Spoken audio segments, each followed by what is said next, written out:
حكايتنا المرة دي بتبتدي بدخلة قوية جدا في شقة فخمة، وبنشوف هان قاعد مع عشيقته في وضع مش تمام، وفجأة الباب بيتكسر والشرطة بتعمل كبسة عليهم، وبيدخل الضابط يزعق ويقول إن جالهم بلاغ مؤكد إن الشقة دي بيحصل فيها أفعال فاضحة ومنافية للآداب. وهان بيترعب وبيحاول يلم الدور ويدافع عن نفسه ويقول إن دي مراتي تينا، وإن أكيد في حد مفتري بيتبلى عليهم وعمل البلاغ الكاذب ده. بس الصدمة بتلجمه لما مراته الحقيقية يونج بتظهر من ورا العساكر وبتقول بكل ثقة وبرود أعصاب: أنا صاحبة البلاغ وأنا اللي بلغت عنكم. وساعتها هان دمه بينشف وبيقف متسمر مكانه مش عارف ينطق حرف. وعشان نفهم الحكاية وصلت لكده ازاي بنرجع فلاش باك لمدة شهر لورا، وبنكتشف ان يونج كانت ست بيت مثالية لأبعد الحدود وعايشة عشان بيتها، وان قصة حبها مع هان كانت حاجة نادرة جدا بدأت من طفولتهم واستمرت سنين. بس في يوم أسود جوزها رجع من الشغل وهي كانت قاعدة بتلاعب ابنهم الصغير، وفجأة شمت ريحة برفان حريمي فقعة ومستفزة على الجاكيت بتاعه، ولما سألته بان عليه التوتر وقال حجة خايبة ان هو اللي غسل هدومه المرة دي، ومن هنا الشك دخل قلبها وقررت تراقبه وتفتش وراه لحد ما في مرة سمعته بودانها بيكلم واحدة في التليفون بصوت واطي وبيقول لها بحبك وبيعشق فيها، وده كان الدليل القاطع اللي خلاها تتأكد من خيانته. وتاني يوم الصبح يونج بتبقى سايقة عربيتها وهي في حالة صدمة وبتكلم صاحبتها الانتيم في التليفون وبتحكي لها، فبتعرف منها ان البنت اللي جوزها ماشي معاها اسمها تينا، وانها مرتبطة بشخص اسمه جو، بس مش عارفين متجوزين ولا مخطوبين. ويونج بتقرر تاخد حقها وبتمشي ورا عربية جو وبتخبطه قصده عشان تجبره ينزل وتتكلم معاه. ولما بينزل بتقوله في وشه الحقيقة المرة، وان حبيبته بتخونه مع جوزها وانها جاية تفتح عينه وتفهمه اللي بيدور من وراه، وبتقوله لو عايز تتأكد وتشوف بعينيك هستناك بالليل في مطعم الشعب عشان نتكلم ونحط نقاط على الحروف.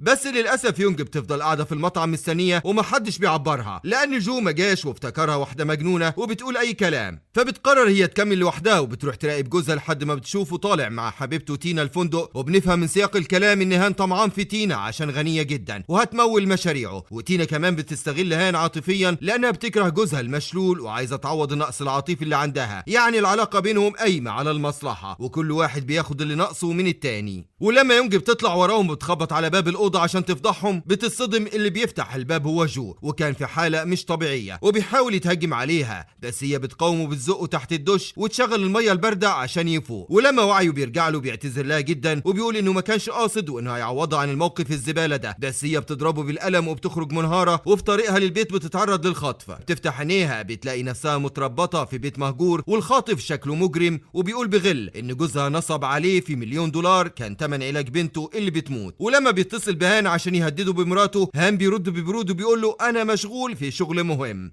ومش فاضي ارد على حد ومش فاضي لك دلوقتي، وبيقفل السكه في وشه. وده بيخلي الخاطف نفسه يستغرب من قسوه وجحود هان وانه ازاي بايع مراته كده، والخاطف بيحلف 100 يمين انه مش هيسيبها تفلت من ايده عشان جوزها هو اللي السبب في وقف حاله وخراب بيته ولازم يدفع الثمن غالي قوي. وفي اللحظه دي تليفون يونج اللي وقع منها على الارض بيتصل بالصدفه على اخر رقم هي كلمته اللي هو جو، ولما جو بيرد بيسمع صريخها وعرف انها واقعه في مصيبه وقدر يحدد مكانها، وهي في الوقت ده بتتصرف وتقدر تفك الحبل وتضرب الراجل على دماغه بإزازة فاضية وتجري. بس وهي بتهرب بتلاقي جو في وشها وصل في الوقت الضايع وهو اللي بيشيل عنها وبيحميها من المجرم، وكان الراجل هيغزه بالسكينة غدر، بس هي بتترمي مكانه وبتاخد الطعنة في ايدها وبتتوجع وبتقول له كده انت مديون ليا بحياتك، والمقابل طلب بسيط هو اننا نروح الفندق حالا ونطب على جوزها وتينا ونطلب البوليس عشان نمسكهم متلبسين بالجرم المشهود.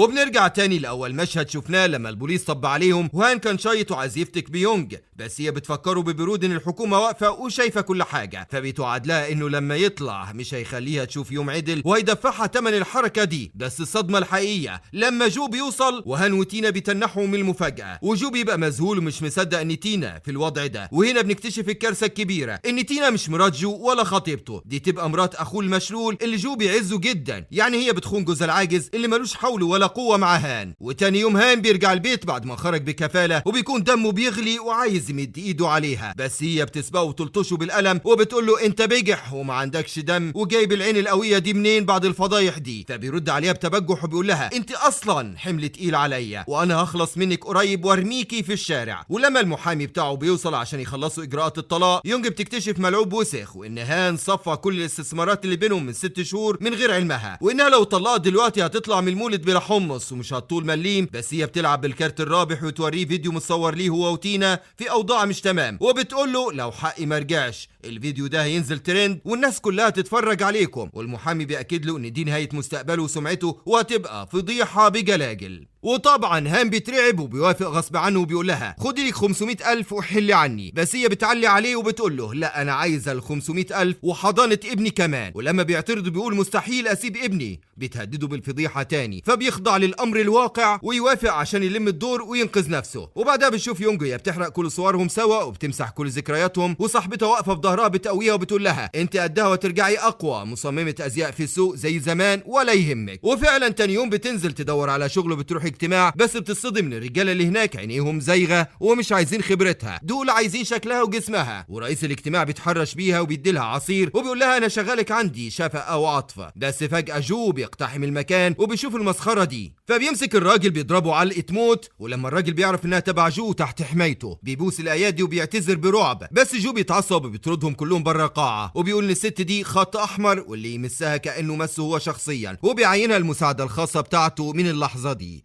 تاني يوم جو ويونج بيخرجوا يتعشوا في مطعم فخم، وهي بتقدم له هديه شيك عباره عن بدله تفصيل مخصوص عشانه، ولما بيشوفها بينبهر بدقه التفصيل والخامه، وبيقول لها البدله مرسومه عليا رسم وانت جريئه جدا انك تعملي ستايل زي ده، بس بيستغرب هي عرفت مقاساته بالملي ازاي من غير ما ترفع المقاسات، فبترد عليه بابتسامه فيها لغز وبتقول له دي اسرار المهنه وما يصحش اكشفها لحد. وهم خارجين من المطعم حظهم بيوقعهم في تينا، وطبعا الجو بيكهرب وبيبداوا يلقحوا بالكلام، وتينا بتحاول تقلل منها وتعيرها انها ست فاشله وملهاش لازمه، وان جوزها سابها عشان مش لاقي فيها ميزه، وان عمرها ما هتدوق طعم الحب الحقيقي، بس جو بيدخل في الكلام زي الاسد وبيسكت تينا وبيقول لها احترمي نفسك واعرفي حجمك، وعيب واحده رخيصه وخاينه زيك تتكلم نص كلمه على واحده باخلاق وقيمه يونج. بعدها بيقفوا شويه تحت المطر قدام المطعم، وجو بيطلب منها تكون في المكتب بدري الصبح، وبيمد ايده يمسح نقط المطر من على شعرها بمنتهى الرقه، وهي قلبها بيدق بسرعه من قربه منها، وساعتها بيبص في عينها وبيقول لها اول مره اخد بالي انك حلوه كده وانك منوره زي القمر في الضلمه دي، والشاب يحمر من الكسوف خصوصا لما بيقول لها انه كشفها وعرف انها عملت تحريات كامله عنه وعن تاريخه، فبتمشي بسرعه من غير ما ترد. وتاني يوم في الشركه مدير القسم بيقدمها للموظفين اللي بيبصوا لها بقرف وغيره وهيموتوا من الغيظ، وبيقولوا ازاي واحده لسه داخله من الباب تمسك منصب قيادي واحنا بقالنا 5 سنين بنحفر في الصخر وما وصلناش الربع اللي هي فيه. وبالليل جو بياخدها عشاء عمل وبيسالها سؤال لولبي، تفتكري ليه البنات دي حطاكي في دماغها؟ فبترد بطيبه وبتقول عشان لسه وجه جديد عليهم، بس هو بيقرب منها ويمسك السكينه يقطع اللحمه وبيقول لها خدعه حياتيه مهمه، وان الشغل في الغابه دي محتاج انياب، وانك لازم تقطعي الراس وتتغدي بيهم قبل ما يتعشوا بيكي وتدوسي على الكل عشان تفرضي سيطرتك، وده كان درس عملي في فن السيطره والاداره بتاعته. وفي اليوم اللي بعده يونج بتطلع تشم هوا على سطح الشركه، فبتتفاجئ باخو جو المشلول قاعد على كرسي وحالته كرب، وبيفكر ان حياته يرمي نفسه من فوق، وبيقول بكثره نفس انه عاجز وان مراته معذوره لما خانته وراحت لغيره، بس يونج بتشده من افكاره السوداء وبتقول له احنا الاتنين دقنا المر واتخنا، بس ده مش مبرر نجلد نفسنا ولا نشيل نفسنا ذنب غيرنا، واحنا نستاهل نعيش ونتبسط. وبتنزل وبتسيبه وهي مطمنه انه تراجع عن الفكره المجنونه دي. ولما جو بيطلع السطح بيلاقي حاجه تخصها واقعه على الارض، فبيفهم انها كانت هنا وانها سبب ان اخوه لسه عايش، وبيحس ان جمايلها كترت عليه قوي.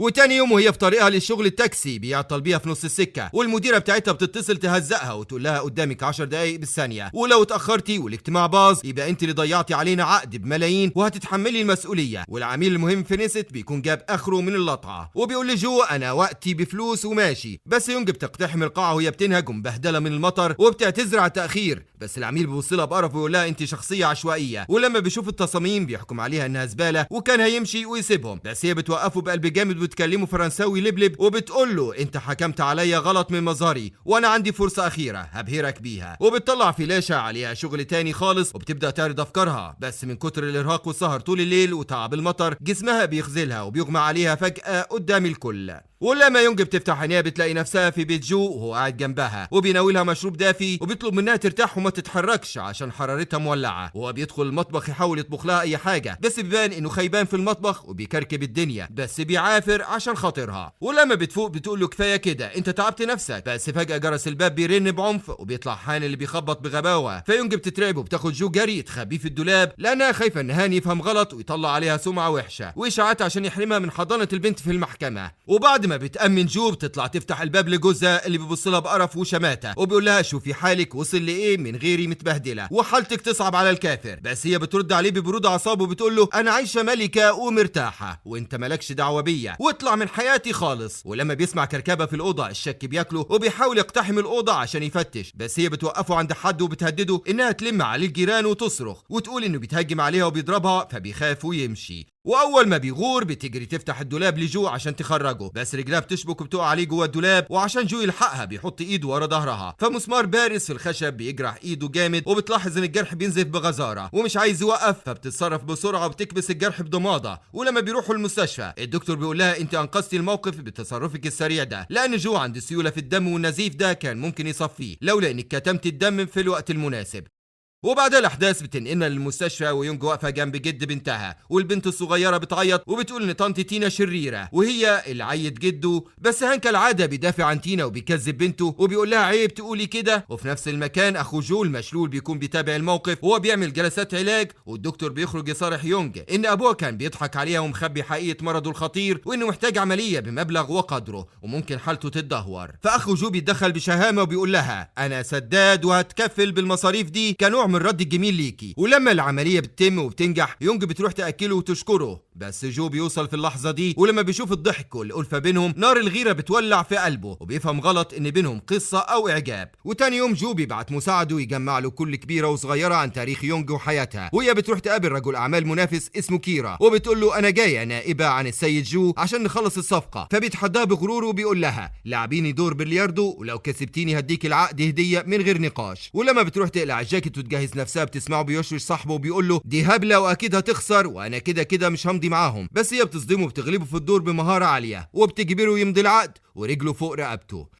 وبالليل يونج وجو بيقعدوا يتعشوا سوا، بس اول ما بتلمح انه عايز يقرب منها ويرتبطوا هي بتصد وبتقفل الباب في وشه عشان بتفهمه غلط وبتفتكر انه عايز يساومها على جمايله ووقفته جنب ابوها. وتاني يوم لما بتقابله في الطرقه بتعمل نفسها مش شايفاه وبتعامله كانه هوا، ولما بتطلع مكتبها صاحبتها بتقول لها خبر غريب ان جو لغى عقد كيرا اللي هي تعبت فيه عشان شاف ان طريقه الرهان بالبلياردو دي اهانه لكرامتها ومش لايقه عليها، مع ان العقد كان هيجيب ذهب، بس هي بتطنش كلامه وبتركز في شغلها وتصميمات الكوليكشن الجديده. وفي وقت الاجتماع عشان يعرضوا الشغل يونج بتجيلها صدمه عمرها لما بتشوف الانتيم بتاعتها سرقه مجهودها وبتعرض التصميمات باسمها، ولما بتواجهها وتطلب شهاده المدير بتلاقيه مايل لكافه البنت الحراميه، وبتكتشف يونج الحقيقه المره ان دي كانت عدوه متخفيه في صوره صاحبه. ولما بتصرخ وبتقول ده ظلم وسرقه عيني عينك، المدير بيرد ببرود وبيقول اثبتي لو تقدري ودي حقوق ملكيه ومفيش دليل معاكي.